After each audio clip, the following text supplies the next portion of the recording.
Duduk santai di tengah taman, lihat gadis sedang berkeluyuran.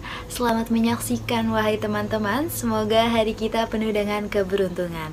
Assalamualaikum warahmatullahi wabarakatuh.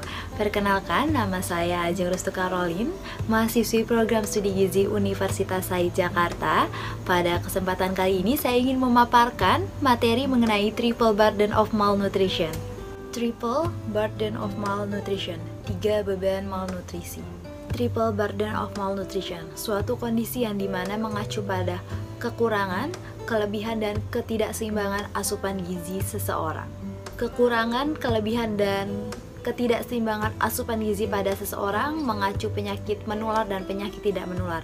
Penyakit menular sendiri seperti TBC ataupun campak, lalu penyakit tidak menular ada stunting, wasting, obesitas, hipertensi, jantung, maupun diabetes yang marak terjadi di beberapa negara di dunia ini.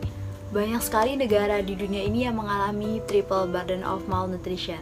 Pada video kali ini saya ingin memaparkan 3 negara yang mengalami kejadian triple burden of malnutrition. Yang pertama Timur Leste, Malaysia, dan Indonesia. Untuk negara yang pertama saya akan membahas negara Timur Leste yang mengalami stunting nomor 2 tertinggi di Asia Tenggara dengan prevalensi penderita stunting anak usia di bawah 5 tahun dengan persentase 48,8% pada tahun 2020. Kenapa negara ini bisa mengalami tingkat prevalensi yang tinggi hingga mencapai 48,8% pada tahun 2020? Pasti ada faktor yang menyebabkan kondisi ini terjadi, seperti imunisasi yang tidak diberikan secara maksimal atau tidak memenuhi oleh sang ibu karena tingkat pengetahuan dan pendidikan sang ibu yang tidak mengetahui betapa pentingnya imunisasi diberikan. Faktor penyebab kedua yaitu pendapatan. 2 dari 5 penduduk di negara Timur Leste mengalami kemiskinan dan pengangguran, sehingga mereka tidak bisa mencukupi dalam hal membeli kebutuhan pangan bergizi untuk keluarga mereka. Lalu yang ketiga, faktor penyebabnya yaitu penyakit infeksi dan penyakit menular. Penyakit infeksi dan penyakit menular ini tidak tertangani dengan baik sehingga menyebabkan semakin tingginya tingkat stunting di negara Timur Leste. Karena tingkat prevalensi stunting pada negara Timur Leste tinggi hingga mencapai 48,8%, pemerintah pun tidak tinggal diam. Pemerintah Timor Leste membuat beberapa kebijakan dan program kesehatan yang dilangsungkan atau dilaksanakan pada negaranya, seperti program kesehatan ibu dan anak, lalu ada manajemen terpadu balita sakit, pilihan pelayanan kesehatan reproduktif, dan asuhan esensial pada bayi baru lahir.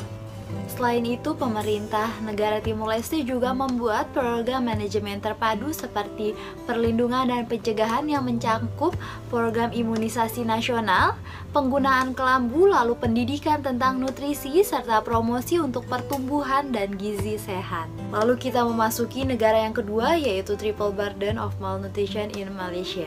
Pada negara Malaysia sendiri mengalami peningkatan prevalensi pada status gizi underweight dan overweight. Pada negara ini terjadi peningkatan prevalensi status gizi yaitu overweight dan obesitas. Untuk overweight sendiri terjadi peningkatan yang cukup signifikan mencapai 30% dan obesitas mencapai 17,7% pada negara ini. 36,9% populasi dewasa penduduk di Malaysia memiliki faktor aktivitas yang cukup rendah, sehingga menyebabkan terjadinya peningkatan status gizi, overweight, dan obesitas. Selain faktor aktivitas yang cukup rendah, konsumsi pangan yang beragam pun menjadi salah satu faktor pemicu meningkatnya prevalensi obesitas dan overweight. Apabila kondisi ini tidak terjadi perubahan atau penurunan, obesitas dan overweight bisa menyebabkan beberapa penyakit seperti hipertensi, lalu jantung, ataupun diabetes. Penyakit ini bisa memicu terjadinya komplikasi pada penderita yang menyebabkan kematian pada pengidapnya. Mengenai kebijakan terkait status gizi, overweight, dan obesitas pada pemerintah Malaysia ini belum saya temukan, tetapi beberapa himbauan yang dilakukan atau disebarluaskan mengenai aktivitas fisik yang harus ditingkatkan, lalu konsumsi pangan yang beragam harus tetap dilakukan. Lalu selanjutnya negara tercinta kita yaitu Indonesia, triple burden of malnutrition in Indonesia. Ternyata tidak hanya negara lain, negara Indonesia pun memiliki kondisi yang cukup mengkhawatirkan dengan prevalensi wasting sebesar 10,2% pada balita, lalu ada prevalensi stunting sebesar 30,8% pada balita, lalu prevalensi underweight sebesar 17,7% pada balita, prevalensi obesitas 21,8% pada orang dewasa, dan prevalensi anemia sebesar 48,9% pada wanita hamil.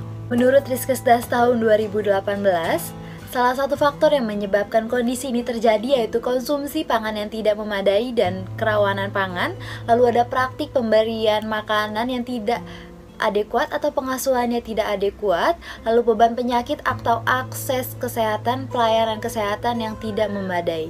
Indonesia tidak tinggal diam. Indonesia memiliki beberapa program untuk menanggulangi kondisi yang terjadi saat ini.